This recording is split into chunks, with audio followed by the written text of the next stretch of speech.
Meron ng statement si Senator Francis Tolentino. Sinasabi niyang maritime terrorism itong ginawa sa ating ito. Oo naman. At binabanggit niya na siguro panahon na para pabalikin natin yung ating ambassador. Yung Philippine ambassador natin sa China.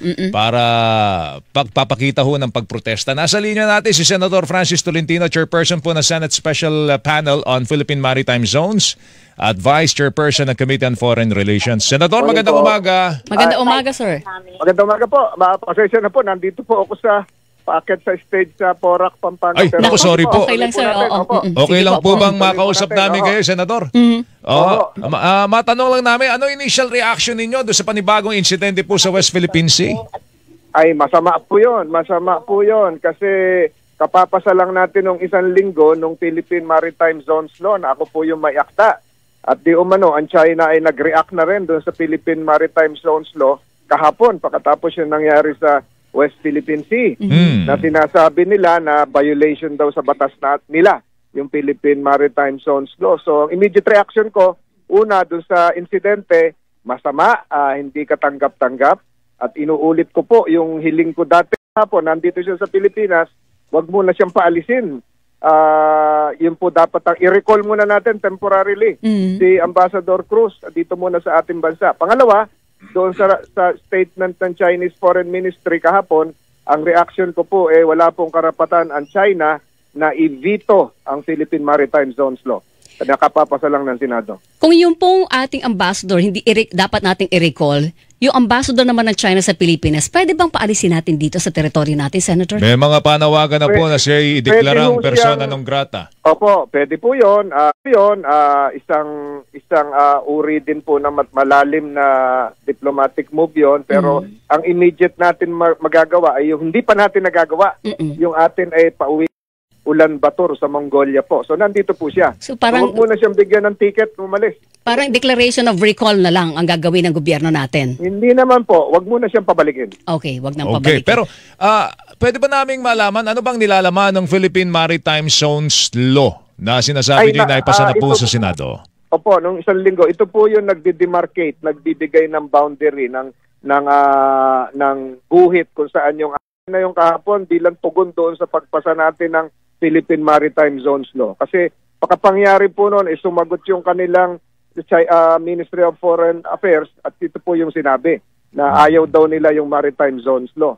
Kaya ang sagot ko po, wala naman silang karapatan i-veto po yung ating sariling batas. At karapatan po natin bumalangkas ng batas sang-ayon na rin sa international law at dun sa arbitral. Ito ba yung ating version, Senador, ng 9-dash line po ng China?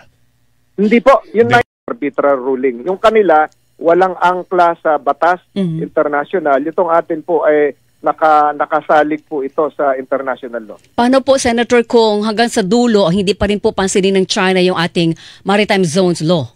Hindi po ako nagagambala doon hanggat kinakampihan tayo ng 99.9% ng mga bansa sa buong mundo. Okay, so kaya po natin. Sinasabi po ng Coast Guard ay patuloy nilang tatanggapin, Weng? Kung anong ibigay ng China dyan sa West Philippine Sea. Tutubigin tayo, babanggain tayo, sisirain yung ating mga resources dyan, sisirain yung ating mga bahura dyan.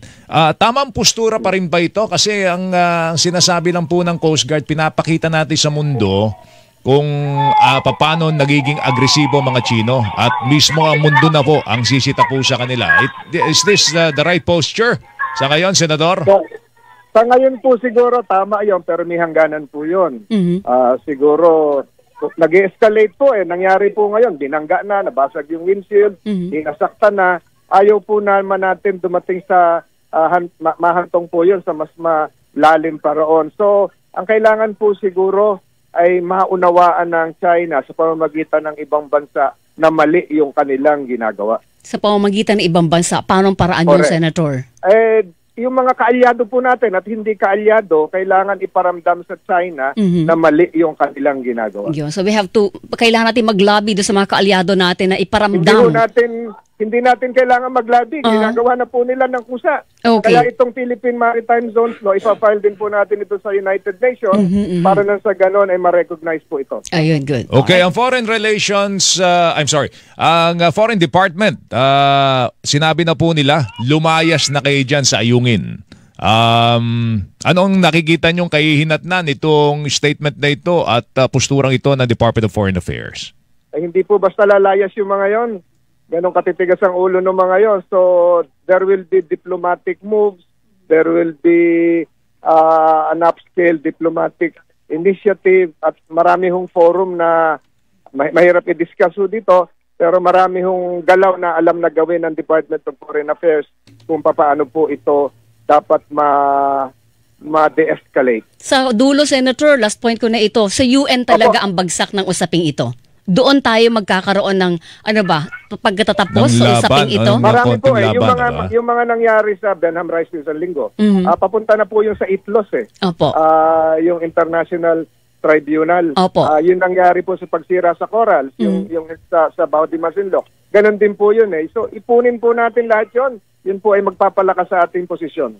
Alright. Senator, salamat sa oras mo. Mag-ingat Sir, ka. good luck po. Thank you. Maraming salamat po. Magandang umaga. Magandang umaga. Senator Francis Tolentino, Chairperson, Senate Special Panel on Philippine Maritime Zones at Vice Chairperson ng Committee on Foreign Relations. Yung